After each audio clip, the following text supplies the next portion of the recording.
Hello' student, আজিৰ এই ভিডিঅ'টোত আমি ক্লাছ 3 অসম জাতীয় বিদ্যালয়ৰ নতুন বিজ্ঞানৰ অধ্যায় 2 মাটি, শিল আৰু খনিজ পদাৰ্থ এই চেপ্টাৰটোৰ প্ৰশ্নৰ উত্তৰবোৰ লৈ আহিছোঁ।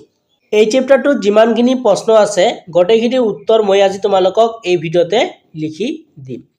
আৰু কোনবোৰ কোৱেশ্চন তোমালোকৰ ইম্পৰ্টেণ্ট হয় সেই কথাটো মই ক'ম।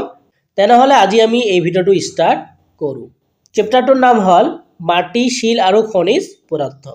তোমালোকে এই চেপ্টাৰটো প্ৰথমৰ পৰা শেষলৈকে পঢ়িবা। তো প্ৰথমতে তোমালোকক দিয়া আছে প্ৰশ্নাৱলী। তো ইয়াৰ এ নম্বৰ প্ৰশ্নটো দিয়া আছে মাটি কি, 2 নম্বৰটো দিয়া আছে মাটিৰ ঘাই তৰফ কেইটা আৰু কি কি। এনেকৈ তোমালোকক 12 নম্বৰলৈকে প্ৰশ্ন দিয়া আছে, ঠিক আছে। তো প্ৰথমে আমি 1ৰ পৰা 12লৈকে এই গোটেইখিনি প্ৰশ্নৰ উত্তৰ চাম।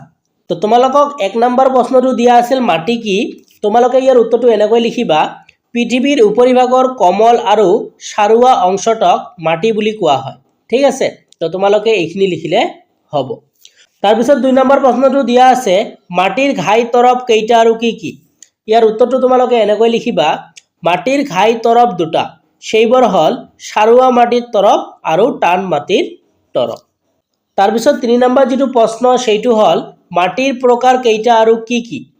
তোমালোকে ইয়াৰ উত্তৰটো এনেকৈ লিখিবা, মাটিৰ প্ৰকাৰ 3টা আৰু সেইকেইটা হ'ল 1 নম্বৰ লিখিবা বালিয়া মাটি, 2 নম্বৰ লিখিবা বোকা মাটি, 3 নম্বৰ লিখিবা সাৰুৱা মাটি, ঠিক আছে। তো মাটিৰ প্ৰকাৰ 3টা, সেইবোৰ কি কি, বালিয়া মাটি, বোকা মাটি আৰু সাৰুৱা মাটি। এইবোৰ তোমালোকৰ বুকত দিয়া আছে। তাৰপিছত 4 নম্বৰ প্ৰশ্নটো হ'ল গছ গছনিয়ে মাটি কেনেদৰে সংৰক্ষণ কৰে। তোমালোকে ইয়াৰ উত্তৰটো এনেকৈ লিখিবা, মই শৰ্টকৈ লিখি আনিছোঁ।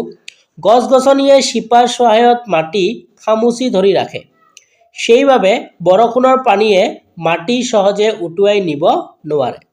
এনেদৰে গছ গছনিয়ে মাটি সংৰক্ষণ কৰে। তোমালোকে ভিডিঅ'টো পজ কৰি এইবোৰ লিখি ল'বা। আশা কৰিছোঁ তোমালোকে লিখি ল'লা। এতিয়া আমি নেক্সট প্ৰশ্নলৈ আগবাঢ়িছোঁ। 5 নম্বৰ প্ৰশ্নটো তোমালোকক দিয়া আছে মাটি সকলো জীৱৰ বাবে কিয় প্ৰয়োজন, তাত 2টা কাৰণ লিখা। তোমালোকে ইয়াৰ উত্তৰটো এনেকৈ লিখিবা, মাটি সকলো জীৱৰ বাবে প্ৰয়োজন হোৱা 2টা কাৰণ হ'ল 1 নম্বৰটো লিখিবা ঘৰ দুৱাৰ, আলি পদূলি সাজিবলৈ মাটিৰ প্ৰয়োজন হয়। তাৰপিছত 2 নম্বৰ পইণ্টটো লিখিবা খেতি বাতি কৰিবলৈ মাটিৰ প্ৰয়োজন হয়, ঠিক আছে। তো ঘৰ দুৱাৰ, আলি পদূলি এইবোৰ সাজিবলৈ মাটিৰ প্ৰয়োজন হয় আৰু খেতি বাতি কৰিবলৈ কি প্ৰয়োজন হয়, মাটিৰ প্ৰয়োজন হয়। তোমালোকে এইবোৰ লিখি ল'বা। 6 নম্বৰ প্ৰশ্নটো তোমালোকক দিয়া আছে মাটিৰ ওপৰৰ তৰফটোত খেতি বাতি কিয় ভাল হয় লিখা। তো ইয়াৰ উত্তৰটো তোমালোকে এনেকৈ লিখিবা, মাটিৰ ওপৰৰ তৰফটো সাৰুৱা হোৱাৰ বাবে খেতি বাতি ভাল হয়, ঠিক আছে। তোমালোকে এইটো লিখিবা। আৰু কোনবোৰ ইম্পৰ্টেণ্ট কোৱেশ্চন মই তোমালোকক এই ভিডিঅ'তে ক'ম। 7 নম্বৰ প্ৰশ্নটো তোমালোকক দিয়া আছে মাটিৰ উপাদান কেইটা কি কি। তো ইয়াৰ উত্তৰটো তোমালোকে লিখিবা, মাটিৰ উপাদান 2টা আৰু সেইকেইটা হ'ল 1 নম্বৰ লিখিবা শিল, বালি আৰু বোকাৰ কণিকা, 2 নম্বৰ লিখিবা হিউমাছ, ঠিক আছে।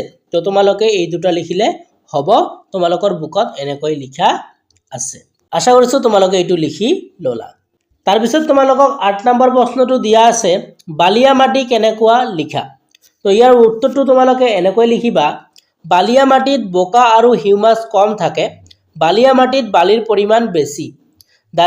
বালিয়া মাটি খহটা আৰু নদীৰ কাষ বা পুখুৰী আদি খান্দিলে বালিয়া মাটি ওলায়, ঠিক আছে। তো তোমালোকে এইখিনি লিখিলে হ'ব। তো তোমালোকে এনেকৈ লিখিলে ফুল নম্বৰ পাবা। তাৰপিছৰ প্ৰশ্নটো তোমালোকক দিয়া আছে বোকা মাটি কেনেকুৱা লিখা। তো ইয়াৰ উত্তৰটো লিখিবা, বোকা মাটিত বালি আৰু হিউমাছৰ পৰিমাণ কম, বোকা মাটি কোমল আৰু বৰ মিহি, বোকা মাটিৰে টেকেলি, কল আদি সাজে, ঠিক আছে। তো আমি যে কল, টেকেলি এইবোৰ সাজো, এইবোৰ কি মাটি দি সোজা হয়, বোকা মাটি দি সোজা হয়। তো আশা কৰিছোঁ তোমালোকে এই প্ৰশ্নটো লিখি ল'লা। এতিয়া আমি নেক্সট প্ৰশ্নলৈ আগবাঢ়িছোঁ। তাৰপিছত তোমালোকক দিয়া আছে 10 নম্বৰ প্ৰশ্নটো দিয়া আছে হিউমাছ কাক বোলে, ইয়াৰ প্ৰয়োজন কি। তো এই কোৱেশ্চনটো কিন্তু তোমালোকৰ পৰীক্ষাৰ কাৰণে মষ্ট ইম্পৰ্টেণ্ট হয়, তোমালোকে ভালকৈ পঢ়িবা। তো ইয়াৰ উত্তৰটো লিখিবা মৃত জীৱ জন্তু, গছ গছনি, ঘাঁহ বন, গছৰ পাত মৰি পচি মাটিৰ ওপৰৰ তৰফটোতে মিহলি হয়, পচি মিহলি হোৱা এই বস্তুবোৰকে হিউমাছ বলে। তো তোমালোকক ইয়াতে দুটা প্ৰশ্ন দিয়া আছে। তো প্ৰথম প্ৰশ্নটোৰ উত্তৰ এইটো, আৰু এটা প্ৰশ্ন তোমালোকক লগাই দিছে যে ইয়াৰ প্ৰয়োজন কি। তো তোমালোকে প্ৰেগ্ৰাফ কৰি এনেকৈ লিখিবা, ইয়াৰ প্ৰয়োজন হ'ল হিউমাছে মাটি সাৰুৱা কৰে, সাৰুৱা মাটিত খেতি বাতি ভাল হয়। তোমালোকে এনেকৈ লিখিলে হ'ব। আৰু এই প্ৰশ্নটো কিন্তু তোমালোকৰ পৰীক্ষাৰ কাৰণে ইম্পৰ্টেণ্ট হয়। তোমালোকে ভিডিঅ'টো পজ কৰি এইটো লিখি ল'বা আৰু ভালকৈ পঢ়িবা। আশা কৰিছোঁ তোমালোকে লিখি ল'লা। এতিয়া আমি নেক্সট প্ৰশ্নলৈ আগবাঢ়িছোঁ। 11 নম্বৰ প্ৰশ্নটো দিয়া আছে, সাৰুৱা মাটিয়ে জীৱক বেছি সহায় কৰে কিয় বাৰু। তো ইয়াৰ উত্তৰটো তোমালোকে এনেকৈ লিখিবা, সাৰুৱা মাটিত বালিৰ দানা, বোকাৰ কণিকা আৰু হিউমাছ তিনিওটাৰ পৰিমাণ প্ৰায় একে পৰিমাণত থাকে। সাৰুৱা মাটিতে ঘাঁহ বন, গছ গছনি আদি গজে। গছ গছনি নাথাকিলে জীৱ জীয়াই থাকিব নোৱাৰে। ইয়াৰ উপৰিও সাৰুৱা মাটিত খেতি বাতি ভাল হয় আৰু তাৰ পৰাই জীৱই খাদ্য পায়। তো যিমান পাৰোঁ মই শ্বৰ্টকৈ লিখি আনিছোঁ, ইয়াৰ বেছি আৰু শ্বৰ্ট নহয়, ঠিক আছে। তো তোমালোকক এইখিনি লিখিব লাগিব। এইটো লিখিলে তোমালোকে ফুল নম্বৰ পাবা। তো আশা কৰিছোঁ তোমালোকে এইটো লিখি ল'লা। তাৰপিছত যিটো তোমালোকক 12 নম্বৰ প্ৰশ্ন আছে সেইটো হ'ল, টান শিল ইটা কেনেকৈ ধূলি লৈ সলনি হ'ব পাৰে। তো ইয়াৰ উত্তৰটো তোমালোকে এনেকৈ লিখিবা, টান শিল ইটা ৰ'দ বতাহ, ধুমুহা বৰষুণে লাহে লাহে ভাঙি পেলায়। সৰু সৰু শিলবোৰ আকৌ ভাঙি বালিলৈ সলনি হয়। এনেদৰে ধুমুহা বতাহ আৰু নদীৰ স্ৰোতত বালিবোৰ ধূলিলৈ সলনি হয়। ঠিক আছে। তো মই একেবাৰে শ্বৰ্টকৈ লিখি আনিছোঁ, তোমালোকে এইটো উত্তৰ লিখিলে হ'ব। মই তোমালোকক 1ৰ পৰা 12লৈ যিমানখিনি প্ৰশ্ন আছে গোটেইখিনি প্ৰশ্নৰ উত্তৰ দিলোঁ। এতিয়া তাৰপিছত যিবোৰ প্ৰশ্ন আছে এইবোৰ আমি চাওঁ। তো ইয়াতে তোমালোকক কৈছোঁ যে ইয়াৰ ভিতৰত কোনবোৰ বেছি তোমালোকৰ ইম্পৰ্টেণ্ট হয়। তোমালোকে গোটেইখিনি পঢ়িবা। তোমালোকৰ 1ৰ পৰা 12লৈ গোটেইখিনি প্ৰশ্ন ইম্পৰ্টেণ্ট হয়, কিন্তু তোমালোকৰ বেছি ইম্পৰ্টেণ্ট হয় 1 নম্বৰটো, 2 নম্বৰটো, 3 নম্বৰটো, তাৰপিছত তোমালোকৰ 5 নম্বৰটো, 7 নম্বৰটো, ঠিক আছে। 10 নম্বৰটো তোমালোকৰ মষ্ট ইম্পৰ্টেণ্ট হয়, 12 নম্বৰটো। তো তোমালোকে গোটেইখিনি পঢ়িবা, কিন্তু এইকেইটা তোমালোকে বেছিকৈ পঢ়িবা। এইবোৰ প্ৰশ্ন কিন্তু তোমালোকৰ গোটেইখিনি প্ৰশ্ন ইম্পৰ্টেণ্ট হয়, পৰীক্ষাত কিন্তু তোমালোকৰ আহিব পাৰে। তাৰপিছত তোমালোকক 13 নম্বৰত দিয়া আছে শুদ্ধ উত্তৰটোৰ ৰাইট চিন দিয়া। তো তোমালোকক এইবোৰ দিছে কৰ পৰা প্ৰথমলৈকে গোটেইখিনি উত্তৰ আমি চাম। 13 নম্বৰত দিয়া আছে শুদ্ধ উত্তৰটোৰ ৰাইট চিন দিয়া।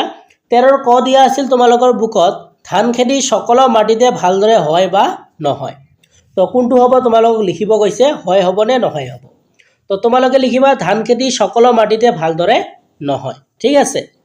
তাৰপিছত তোমালোকক খ নম্বৰ প্ৰশ্নটো দিয়া আছিল, মাটিৰ তলৰ তৰফটো গছ গছনিৰ বাবে উপযোগী হয় বা নহয়। কোনটো হয় তোমালোকক লিখিব কৈছে। তোমালোকে লিখিবা মাটিৰ তলৰ তৰফটো গছ গছনিৰ বাবে উপযোগী নহয় হ'ব। কি হ'ব? নহয় হ'ব। তাৰপিছত গ নম্বৰটো দিয়া আছে, গাঁত এটা খান্দিলে তললৈ বেছি টান মাটি পোৱা যায় বা নাযায়। তো কোনটো হ'ব তোমালোকক লিখিব কৈছে। তোমালোকে লিখিবা গাঁত এটা খান্দিলে তললৈ বেছি টান মাটি পোৱা নাযায়। কোনটো হ'ব? নাযায়টো হ'ব। তোমালোকে নাযায় লিখিবা। তাৰপিছত ঘ নম্বৰটো দিয়া আছে, বোকাৰ কণিকা মিহি বালিতকৈ সৰু বা ডাঙৰ। তোমালোকে কি লিখিবা? বোকাৰ কণিকা মিহি বালিতকৈ সৰু। কোনটো হ'ব তোমালোকৰ? সৰুটো হ'ব, ডাঙৰটো নহয় হ'ব।